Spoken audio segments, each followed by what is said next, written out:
Size kind of loses its meaning on the quantum level. Allow me to explain. Oh no. For particles made of smaller particles, size is pretty straightforward.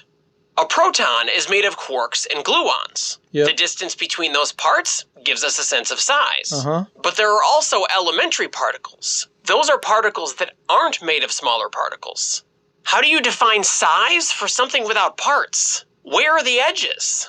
We could say the edges are where the interactions happen. But then an electron is the size of an entire atom. That can't be right. Atoms tend to have multiple electrons. How can they all be the size of an atom? They'd occupy the same space at the same time. To make matters worse, when we measure where...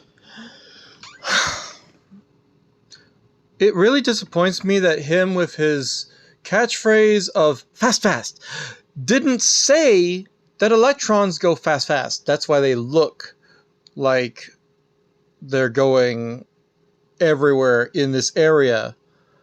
But they're only doing that because literally, I looked it up. It was like 2,200 kilometers a second, or 2,200 kilometers a second.